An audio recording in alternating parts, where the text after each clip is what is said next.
ang mga kwento ng pag-ibig, kwento ng buhay at kwento ng pag-asa dito sa Barangay Love Stories. Love Stories. May mga taong ayaw magbanat ng buto para kumita ng malinis na pera. Mga taong walang ibang kaya kundi ang dumepende sa iba. Ikaw, kabarangay, naranasan mo na bang manggamit ng iba? Dear Papa Dudut, ako nga pala si Paulo, 25 years old at isang proud sugar baby o baby boy ng mga matatandang babae o matrona. Madalas ay byuda ang mga target ko. At syempre required na may kaya sila sa buhay o maraming koneksyon para mapakinabangan ko. 19 years old ako noong nagsimula kong pakinabangan ang kagwapuhan at katawan ko. Para sa mga matronang magsustento sa akin. Come and go lamang din naman ang mga matronang ito, Papa Dudut. Minsan ay nakakahanap na sila ng mas bata sa akin o mas magaling lang talaga silang bulahin. Madalas naman ay nahuhuli lamang sila ng mga anak nila at tinututulan ang mga ginagawa nilang pagkuha ng aliw mula sa mga katulad kong sugar baby. Isa sa mga pinaka-loyal kong taga-sustento ang isa sa mga paborito kong matrona. Itago na lang po natin sa pangalang Marcia. 60 years old at kaedad lamang ng nanay ko. Sobrang galante ni Marcia. Lahat ng ituro ng uso ko ay bibilhin niya. Hindi pahirapan sa kanya kung anuman ang gustong ipabili ko. Mayaman naman kasi talaga siya. O mas magandang sabihin na mayaman ang naging asawa niya. Matagal na siyang byuda, maswerte lamang na iniwanan siya ng mga negosyo at iba pang mga yaman. Yun nga lang, Papa Dudut, ay wala silang naging anak. Kaya ang libangan ni Marcia, ako at wala nang iba pa.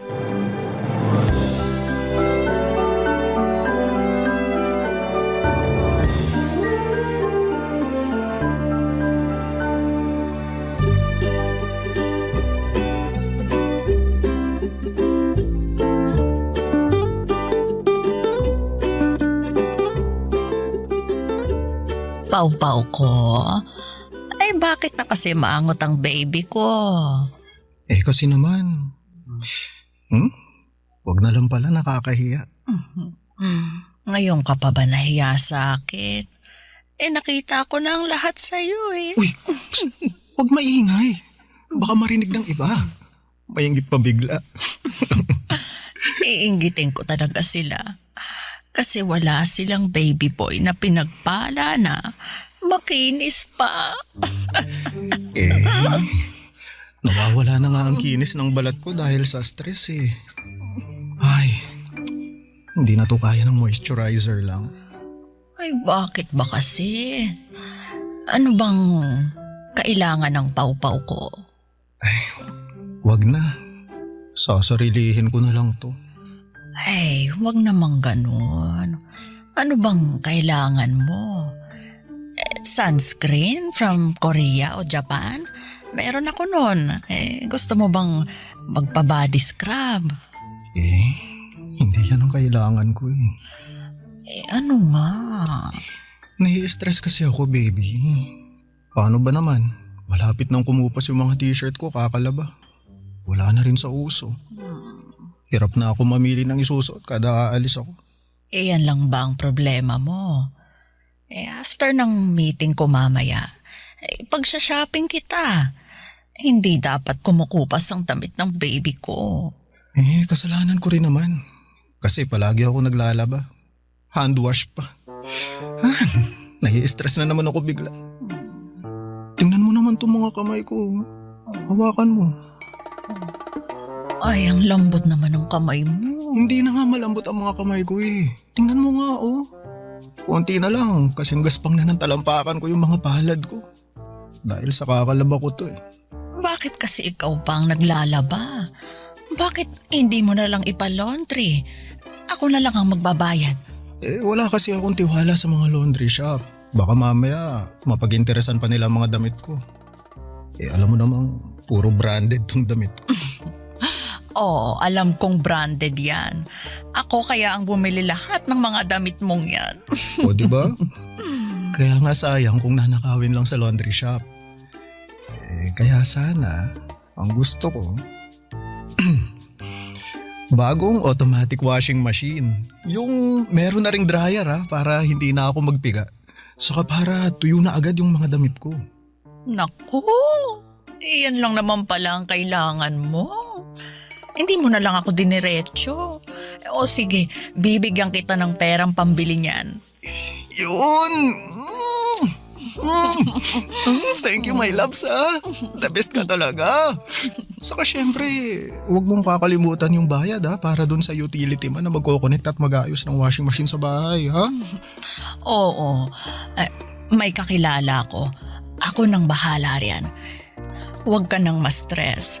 Mag-relax ka na para hindi na mag-dry ang skin mo, okay, baby? Ay, tsaka yung sunscreen na rin pala. Orderan mo na ako ng marami. Pero gusto ko yung galing Korea para oppa ang datingan ko sa arawan. Noted sa lahat ng yan. At mamaya, mag-grocery na rin tayo para may stocks kayo ng nanay mo sa bahay ninyo, okay? Ay, kahit kami na lang ni nanay ang mag-grocery. Idagdag mo na lang sa allowance ko. Kasi banding kasi namin ni nanay yung pamimili. Alam mo naman na bihira na kami magkasama kasi palaging ikaw yung uuna ko. Kaya bigyan mo na lang ako ng pera pang grocery. Kami nang bahala ni nanay doon. Love you. Uy, yung pambili ng washing machine Naalala ko ang unang gig ko sa pagiging sugar baby. Isang matandang babae na meron pang asawa. Meron namang basbas mula sa baldado niyang asawa ang pagkakaroon niya ng sugar baby. Kaya hindi ako masyadong na-guilty noon. Pero sa unay, mandidiri ka talaga kung hindi ka pa sanay sa ganong kalakaran. Pikit mata ko na lamang na tinanggap ang gustong ipagawa sa akin ng unang naging sugar mommy / matrona ko. Kapalit naman kasi noon ay pera. Malaking tulong ang perang kinikita ko sa pang-sugar mommy para sa amin ng nanay ko. Papadudot hindi malaki ang mga unang kinikita ko noon dahil nagsisimula pa lamang akong bumuo ng pangalan ko sa industriya ng sugar babies. Pero sapat naman na yon para masustentuhan ang mga pangangailangan namin ni nanay noon. Kami na lamang kasi ang magkasama sa buhay. Sa pagkakatanda ko ay 7 years old lamang ako noong iniwan kami ni tatay para sumama sa mayamang babae. Pinili niya ang babaeng yon kesa sa amin. Inamin niyang nasilaw siya sa pera at palibasa nga ay mahirap kami noon at siguro'y napagod na lamang si tatay na magtrabaho ng magtrabaho. Pero hindi naman kami umangat sa buhay. Kaya noong may nagpakita sa kanya ng interes, agad na niyang sinunggaban at iniwan kami ni nanay bilang kapalit.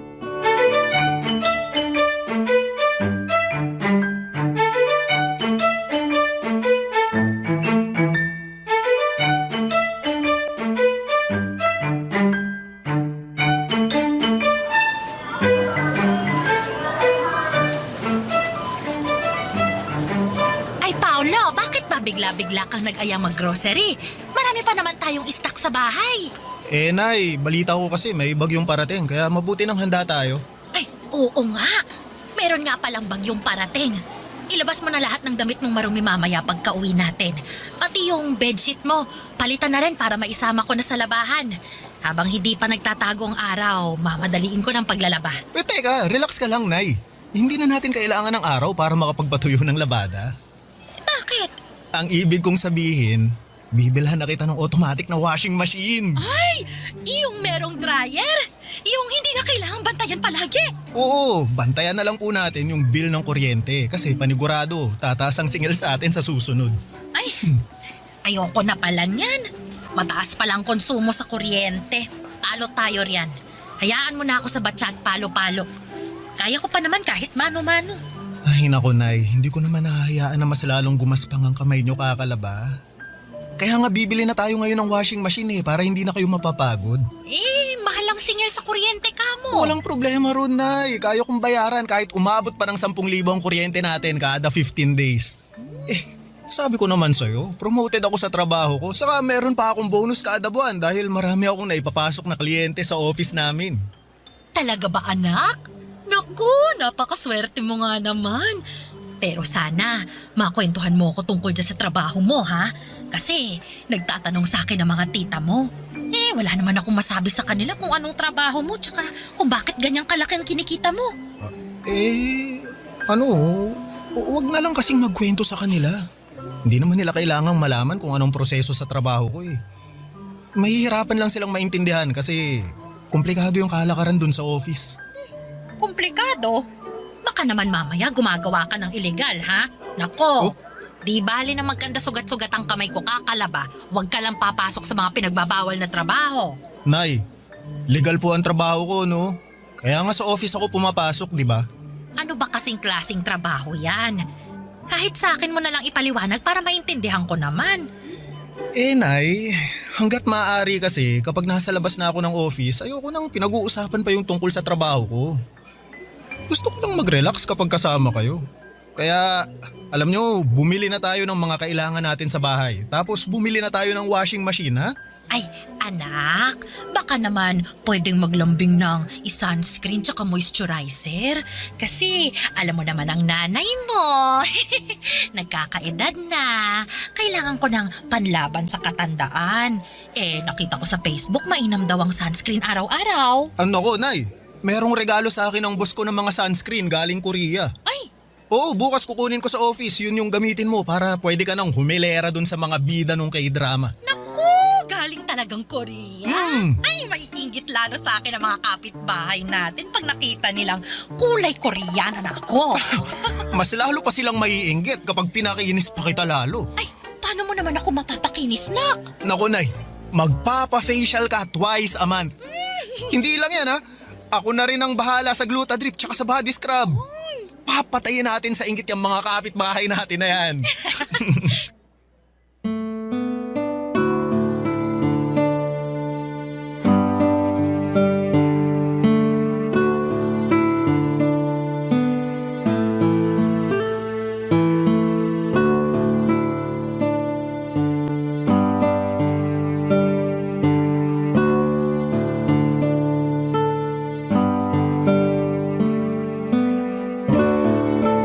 Papadudot, hindi alam ng nanay ko ang tungkol sa pagiging sugar baby ko. Bakit ko naman sasabihin sa kanya? Alam ko namang pipigilan niya ang ginagawa ko. Lalo't sa ganong dahilan kami iniwan ni tatay noon. Naniniwala naman siya na nagtatrabaho ako sa opisina. Noong hindi pa ganong kalakas at kadalasang kita ko sa pag-sugar baby, inakala ni nanay na nagtatrabaho ako sa call center. Sa gabi na kasi ako lumalabas ng bahay at tanghali na akong umuwi. Siyempre sa gabi ako madalas kinikita noon ng mga matrona ko. Nag-i-stay kami sa motel hanggang bago magtanghalian. Pagkatapos noon ay umuwi ako kaagad para makaligo na. Para matanggal kahit papaano ang pandidiri ko sa ginagawa ko noon. Hanggang sa tumagal at nasanay na ang katawan ko na dumadampi sa katawan ko ang mga matatandang mga babae. Nasanay na akong umaasa sa kanila sa lahat ng kailangan kong pangpinansyal. Hindi ko nga nakikita ang sarili kong nagtatrabaho sa opisina o kahit saan pa maliban sa pagiging sugar baby ko. Mas madali ang pera. Mas malaki kumpara sa kinikita ng iba. Siguro isang pasasalamat na lamang din na natutunan ko ang ganitong kalakaran dahil sa tamad kong tatay. Sabi nga nila mga kapuso like father like son, ika nga. Wala na akong balita kay tatay at kung nasaan man siya. Sana ay ubos na ang pera ng babaeng pineperahan niya, Papa Dudut. Barangay Love Stories. Barangay Love Stories. Papa Dudut, naibili ko na si nanay ng automatic washing machine. Kita ko kung gaano siya nag-relax nang maibili ko ng washing machine. Nakaharap na lamang siya palagi sa salamin at pinagmamasdan ang mapula niyang labi at pisngi dahil sa mga makeup na binili ko sa kanya. Lagi din siyang nagsiselfie ng walang filter. Hindi na niya kailangan ng filter kasi sobrang kinis at puti na niya dahil sa Glutadrip na naging maintenance na niya, Papa Dudut. Nakakatuwa na makita ang aliwalas ng mukha ni nanay. Relax at hindi na siya stress. Hindi gaya nung naghihirap pa lamang kami. Ni bumili ng bagong tsinelas ay hindi niya magawa para sa sarili niya. Palagi niyang nire-repair ang pigtas na tsinelas niya gamit ang wire at goma. Yun marahil ang inspirasyon ko para ipagpatuloy ang pagkayod bilang sugar baby. Ayoko nang makita si nanay na nagre-repair ng lumang tsinelas gamit ang wire at goma. Gusto ko siyang bilhan palagi ng bagong labas na mga sandals at sapatos. Kaya naman sinikap kong galingan ang pambobola sa mga matrona ko.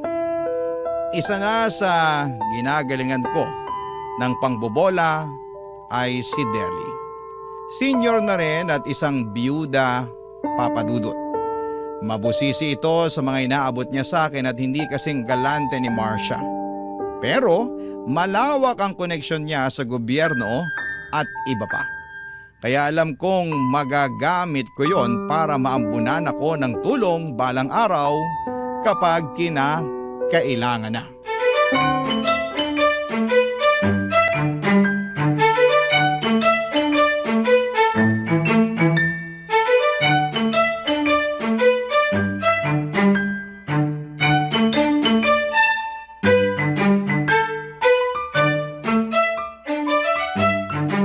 Deli, matagal ka pa ba riyan?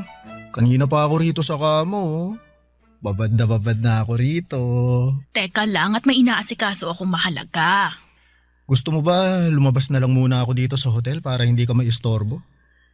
Nakakapagtrabaho naman ako kahit nandyan ka. Diyan ka na lang sa kama. Humilata ka riyan at mamaya tatabihan na kita. Nabuburyong na kasi ako rito Lahat na ng posisyon sa paghiga, nagawa ako na. Buksan mo na lang ang TV. May cable naman na ata dyan Manood ka ng balita para updated ka sa mga kaganapan sa Pilipinas. Para naman makasali ka na sa usapan namin ng mga amiga ko kapag lumalabas tayo. Bakit kasi kailangan ko pang makisali sa usapan nyo ng mga kaibigan mo? Hindi naman ako nakaka-relate. Puro sa ekonomiya, politika, relihiyon. Wala man lang bang tungkol sa showbiz para makapag-ambag naman ako kahit papaano? Ay nako, hindi nakakahasa ng utak ang mga chismis at showbiz.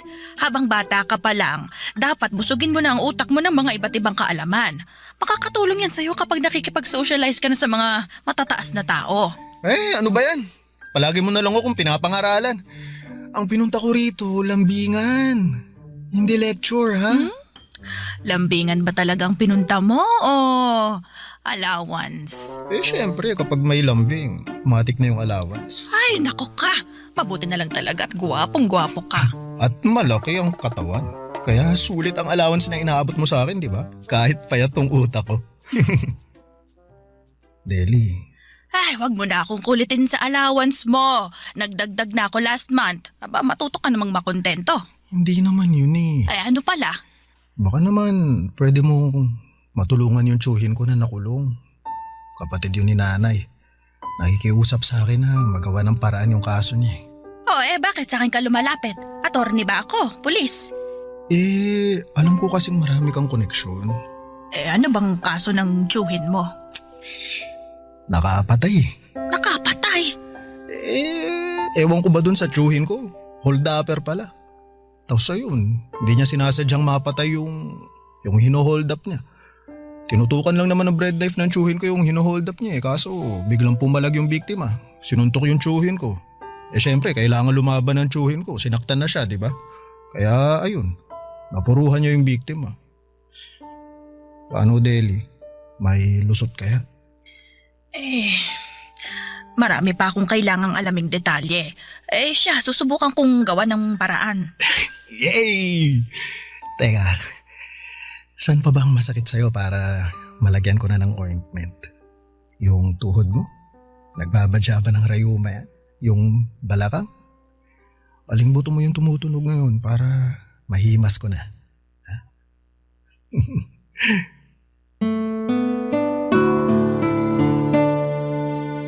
Sa pagmasahe ko noon kay Deli ay bigla kong naalala si nanay. Naalala ko noong nagsimula kaming dalawa na lamang ang magkasama. Laging nasa labas si nanay para rumakit sa palengke. Tagabuhat siya ng mga prutas at gulay tuwing madaling araw. Tagahugas ng mga gulay sa tanghali, sa gabi naman ay tagawalis ng kalsada. Alanganing oras na ang uwi niya at pansin ko kung paano siyang paika-ika kung lumakad dahil sa sakit ng katawan. Kaya lagi akong may katabing ointment noon para pagkabukas pa lamang ni nanay ng pinto ay sinasalubong ko na siya ng ngiti at ino-offera na agad ng masahe.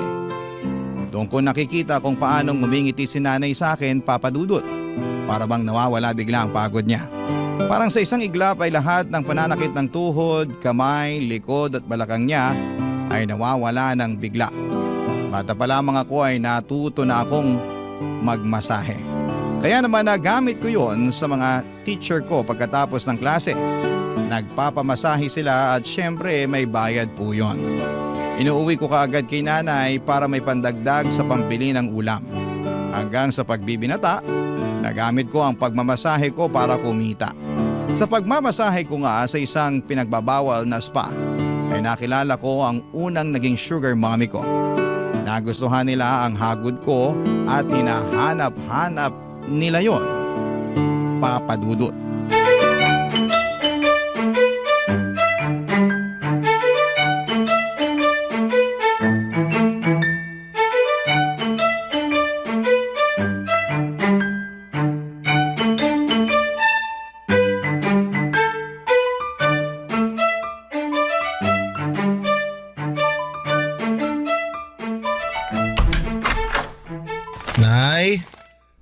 Nay, nakauwi na po ako. Paolo, anak! Kanina pa kita hinihintay. Mabuti na lang at nakauwi ka na. Naku, saktong-sakto. Nagluto ko ng sinigang na hipon. Paborito mo. Uy, biglang kumulo yung tiyan ko dun ah. Halika na para makakain na. Habang mainit pa ang sabaw. Ginawa na rin kita ng patis na may sili at kalamansi. Lalong kumulo yung tiyan ko sa sausawan na yan ah. Naglaway naman tuloy ako bigla. Talo ko pa tuloy yung naglili. Ibaba mo na yung mga bit-bit mong paper bag para makakain ka na. Halika na. Ay, si nanay naman oh, hindi man lang na-excite sa nakitang mga paper bag na bit-bit ko. Ano ba yung mga pinamili mo? Ikaw na bata ka talaga. Hindi na kasya ang mga damit mo sa aparador, ha? Tapos nag-shopping ka na naman ulit. Di bumili tayo ng bagong aparador para magkasya ng mga damit ko. Pero nay, alam nyo, hindi naman sa akin itong mga nasa shopping bags eh. Para sa inyo to. Ay, para sa akin? Bakit? Birthday ko na naman ba, anak? Oh, bakit? Tuwing birthday ka lang ba dapat regaluhan? Wala namang okasyong kailangang i-celebrate para bilhan mo ko ng regalo. Nay, gusto ko lang i-celebrate ang pagiging best nanay nyo sa buong mundo. Anak ha, ang corny mo na. Naghahanap ka lang ng dahilan para gumastos eh. Nasa mall na kasi ako kanina. Nakita ko ang daming bagong labas ng mga damit. Feeling ko bagay sa inyo lahat ng pinamili ko. Check nyo, dali. Ito oh. Patingin nga. Anak, ang gaganda nito, hala. Oh, di ba? Ang mamahal din ako. Ay naku, isuli mong lahat ng to. Anak, masyadong mahal. Parang 2 buwang groceries na natin to eh. Magkano ba? Ay, naku, baka pang 4 na buwan pa. Oy, Nay. Hindi ko na po isusoli yan, no? Sa inyo na yan. Enjoyin nyo na lang para kapag nagsisimba kayo ng mga plastic nyong friends, meron kayong ipangrarampa. Patayin nyo sila sa inggit, Nay, ha? Make your son proud, ha? Naku, ikaw talagang bata ka. Kung iniipon mo na lang ang perang pinangbili mo rito, hindi natin alam kung anong mangyayari kinabukasan. Kailangan handa tayo. Ito na yung huling beses na bibilhan mo ko ng luho, ha? Mag-iipon na tayo. Sige po. Kung saan kayo magiging masaya. Mag-iipon tayo. Pwede tayong bumili ng bahay para hindi na tayo umupa. Magnegosyo tayo. Tapos mag-travel tayo sa buong Pilipinas. At sa buong mundo. Tapos, bibili tayo ng... Oo. Nay! Naku, kakasabi ko lang kung saan kayo magiging masaya eh. Tapos bigla naman kayong iiyak dyan. Pasensya ka na anak ha. Masyado lang siguro akong masaya. Hindi pa rin kasi ako makapaniwala na umaasensa na tayo. Dahil sa'yo. Dahil sa pagpupursige mo. Salamat ha. Nay, Bigla na lang sumasakit tong puso ko kapag naaalala ko yung pinagdaanan natin mula nung iniwan tayo ng tatay mo. Yung hiya ako sa'yo noon anak kapag nakikita mong minumura na ako ng landlady natin dahil hindi ako makabayad. Kung paano tayo tumatakas tuwing madaling araw kapag alam nating alanganin na tayong makabayad. Bigla kong naalala kung paano tayo nagtsatsagang matulog sa waiting shed dahil walang kamag-anak natin ang gustong magpatuloy sa atin kasi wala silang tiwala sa atin. Akala nila pag nanakawan natin sila. Kasi alam nilang kapos tayo. Nakakahiya anak. Kaya pasensya ka na ha. Kung hindi kita naigapang ng maayos noon. Tapos ngayon, imbis na akong bumawi sa'yo, ikaw pa rin ang gumagawa ng paraan para mabuhay ako. Pasensya na anak ha. Pasensya na kung kulang ang galing ko sa pagiging ina. Papadudot para akong dinudurog sa mga iyak at salita ni nanay. Ramdam ko noon ang sama ng loob niya dahil hindi niya naibigay sa akin ang buhay na masagana. Hindi ko naman siya sinisisi kailanman kung naghirap kami. Kay tatay lang talaga ako galit noon, wala akong tampo kay nanay.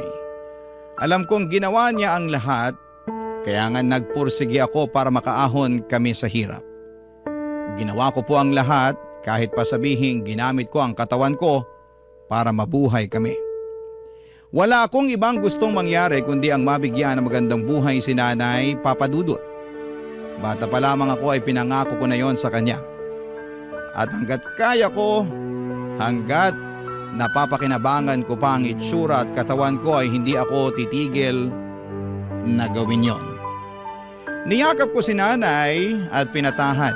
Sinabi ko sa kanya na hindi na niya muling mararanasan ang hirap sa buhay. Kaya naman tinupad ko ang pangako ko sa kanya na mag-iipon kami para sigurado ang magiging kinabukasan namin. Pinahawak ko kay nanay lahat ng kinikita ko at marunong po kasi si nanay na mag-ipon. Marami rin siyang nakwento na pwede naming pagkakitaan. Oo lamang ako ng oo. Sino ba namang hindi sisipaging umoo? Kitang kita ko sa mukha ni nanay ang saya habang nagkukwento ng mga balak niyang gawin kapag meron na kaming sapat na pera. Papa Dudut, kahit sino namang anak, may ingganyong pumayag. Masaya ang nanay mo eh. Hindi ba't yun naman ang goal ng bawat anak? Barangay Love Stories. Barangay Love Stories. Nag-focus ako sa goal namin ni nanay na makaipon ng malaki. Una naming plano ay makapagbukas ng negosyo. Meron ng listahan si nanay ng mga balak nitong negosyo na kaya ng ipon namin. Tuwing gabi ay pinag-uusapan namin kung paano yon ma-achieve. Kakasimula pa lamang namin noon ang pag-iipon kaya alam kong medyo matatagalan pa bago namin magawa ang ibang plano namin. Hindi na ako lumustay pa ng pera para sa mga material na bagay, nagche-check na rin kami ng mga murang bahay sa probinsya. Pangarap kasi ni nanay na makabalik ng probinsya para doon na tumira. Gusto kong tuparin yon para sa kanya. Dinagdagan ko na rin ang ibang sugar mommy ko at merong yung mga nakilala ko online. Sapat na sa kanila na hinaharot ko sila at pinapadalhan ng mga masiselan na mga pictures. Kumagat na rin po ako sa mga ganap online para sa mga bakla. Nagpapadala din po ako ng mga pictures na masiselan sa kanila. At dahil doon ay mas nadagdagan pa ang kinikita ko. Pero syempre hindi ko pinabayaan ang dalawang main matronas ko, sina Deli at Marcia. Higit sa lahat ay sila ang pinaka makakatulong sa akin para sa mga pangarap namin ni nanay. Kaya naman ginalingan ko sa kanila lalo. Lahat ng gusto nila dapat ay sundin ko.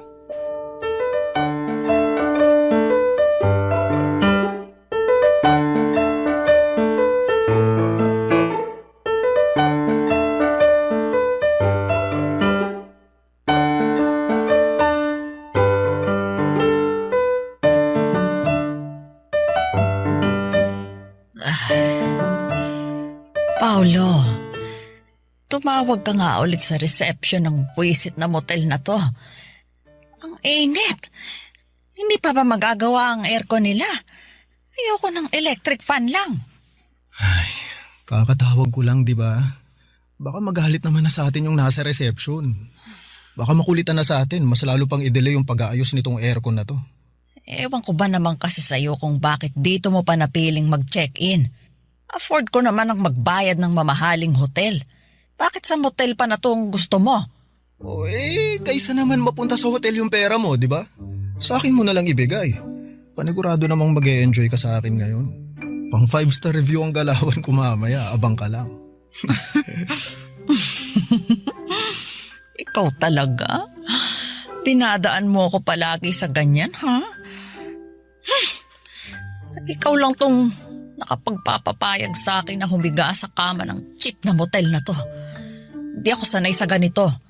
Kaya dapat bumawi ka sa akin ng matindi. Akong bahala. Kailan ba naman kita binigo, di ba? Ano bang gusto mong bilhin, ha? Bagong sapatos? Bagong cellphone ba? Perahin mo na lang. Cash talaga kailangan ko. Teka. Tumatawag si nanay. Teka lang ha. Sagutin ko muna sa labas, ha? Ay, bakit kailangan mo pang lumabas, Paolo baby boy? Dito ka na lang. Huwag mo akong iwan dito. Baka papakin ako ng mga lamok dito. Ay! Mahina kasi signal dito sa loob eh. Sa labas malakas. Saglit lang to ha. Saka dadaan na lang din ako sa reception para i-follow up yung sa aircon natin, ha? Sige na nga. Para hindi naman tayo maging pawisan mamaya kapag nagharutan na. Basta good girl ka dyan, ha? O sige na. Sagutin ko lang tong tawag ni nanay. Diyan ka lang. Pagbalik ko, dapat ready ka na. Opo, sir.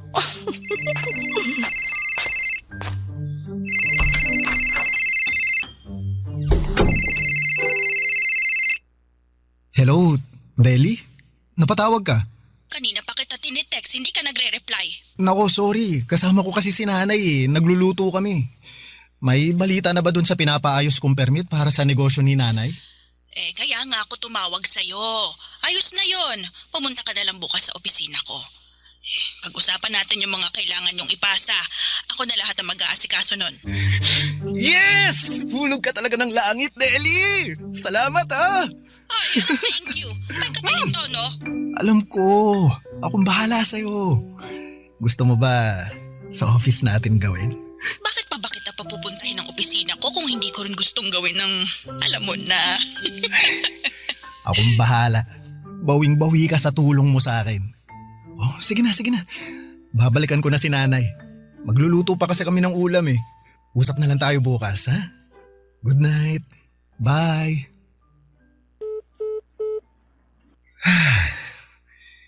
Ibang klase talaga si Deli. Daming tulong sa akin.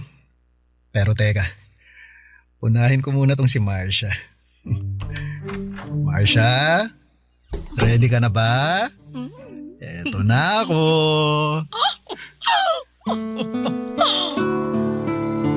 Totoo po ang sinabi ko kay Marcia. Wala akong girlfriend, puro sugar mommy, oo. Pero yung karelasyon talaga ay wala. Ayoko. Sakit lamang yon ng ulo. At saka ayokong gumagastos para sa iba. Maliban kay nanay at sa akin. Madamot ako sa ibang tao. Parang hindi ko kayang i-share ang mga kinikita ko sa ibang tao. Kahit nga maraming babae ang lumalapit sa akin para magpapansin, para magpakita ng interes. Pero hindi ko talaga sila trip dahil alam kong wala naman akong mapapala sa kanila. Saka sa pagdaan ng panahon ay natuto na ako maging praktikal, Papa Dudut.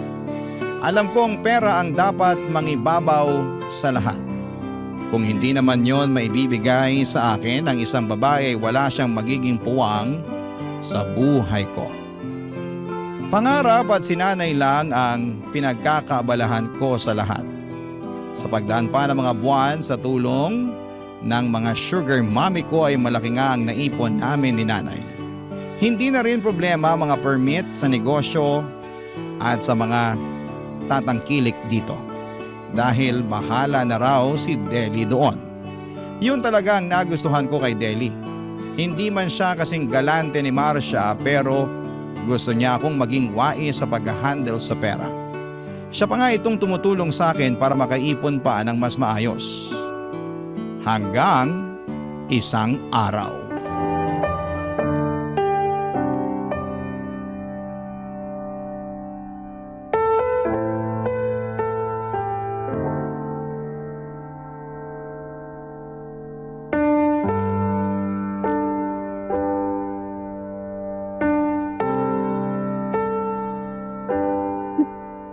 Oh, Nay. Nay, okay lang po kayo? Anak! Nay, ano bang nangyayari? May masakit ba sa inyo? Bakit? May namatay po ba? Anak! Huwag kang magagalit, ha? Kinakabahan naman ako sa inyo, Nay. Ano po ba yun? Sabihin nyo na. Anak! May boyfriend ako. Boyfriend? O ano ngayon? Hindi ka ba nabigla? Nako, Nay. Bakit pa ako mabibigla? Pinaganda nga kita ng pinaganda, di ba? Dextrose mo na ang glutat, puro ka makeup. Bakit pa ako mabibigla na nakabingwit ka ng boyfriend? Kayo naman, oh. Yan ba ang sa tingin mo, ikagagalit ko? Walang problema sa akin kung may boyfriend ka na, Nay. Matagal na rin naman nung iniwan tayo ni tatay, eh. Deserve niyong magkaroon ng bagong lalaki na magmamahal sa inyo. Mas bata siya sa akin, Paolo. Halos kaidaran mo. Sugar mommy daw niya ako. Ano? Sugar mommy? Ikaw, Nay? Iyon bang sinusustentuhan ko kapalit Oo, Nay. Oo, alam kong ibig sabihin nun. Bakit? Saan? Sino? Pinakilala lang naman sa akin ng isang kazumba ko. Uso naman daw. Tsaka, sayang. Nay, ano? Nalulungkot ako eh. Naiinggit ako dun sa iba. Meron silang kasama. Kaya ayun, pumatol ako. Nag-aabot ako kaya lang. Napasobra yung pagmamahal ko sa kanya kaya binigay ko lahat. Ano? Nay, anong ibig niyo sabihin dyan? Huwag niyo sabihin... Kung iniisip mo, binigay ko sa kanya lahat ng ipon natin. Hindi ka nagkakamali. Tama ka. Nay! Naawa kasi ako sa kanya, anak. Sabi niya, kailangan ng pang-ospital ng tatay niya kasi may cancer daw. Kaya nagbigay ako. Konti lang naman. Kailangan lang daw ng pang-dextrose. Tapos sumunod, yung nanay naman daw niya yung may cancer. Di nagbigay ulit ako. Tapos sumunod, yung kapatid naman niya yung may cancer. Ganun ba? Oo. Nasa lahi raw nila kaya minigay ko lahat ng ipon natin para gumaling silang lahat. Nay, bakit naniwala ka sa ganun? Kasi sabi niya babayaran naman daw niya ako eh. Sa tingin ninyo, babayaran niya talaga yun? Hindi. Kasi binlock niya na ako sa lahat ng social media niya, pati yung sa cellphone number niya. Hindi ko na rin alam kung saan siya nakatira talaga kasi hindi naman pala totoo yung binigay niyang address sa akin. Anak, huwag ka magalit sa akin ha, please. Paano hindi ako magagalit? Pinaghirapan ko lahat ng inaabot ko sa inyo. Tapos malalaman ko, binigay nyo lang pala sa ibang tao? Ang lakas ng loob yung problemahin ng problema niya pero hindi nyo inisip yung naging paghihirap ko. Anak! Mamaya na tayo mag-usap, Nay. Baka magdilim pa yung paningin ko eh. Aalis muna ako. Uuwi na lang ako. Pagkaya ko na kayong harapin ulit.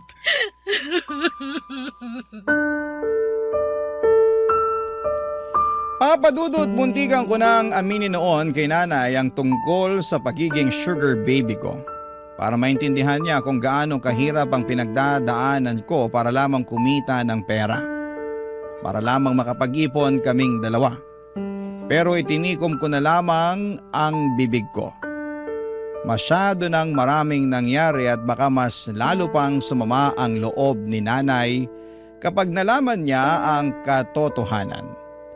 Nagpatuloy ako sa aking buhay at kinausap si Deli para humingi ng tulong para makahanap ng paraan na matunton ng sugar baby ng nanay ko. Para lamang mabawi ko naman kahit kalahati sana ng pera na ibinigay ni nanay sa kanya. Naging malabo na rin na mahanap namin dahil si nanay mismo ay ayaw nang makaharap pa ang lalaking yon. Ipagpasa Diyos na lang daw namin ang lahat para sa mga ganong tao na nanggagamit ng kapwa nila para sa pera. Bigla naman akong kinabahan dahil tulad ng lalaking yon ay namimera din ako ng iba.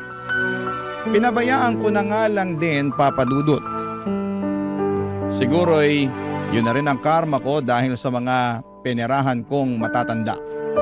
Pero hindi naman ibig sabihin ay hihinto na ako sa kalakaran.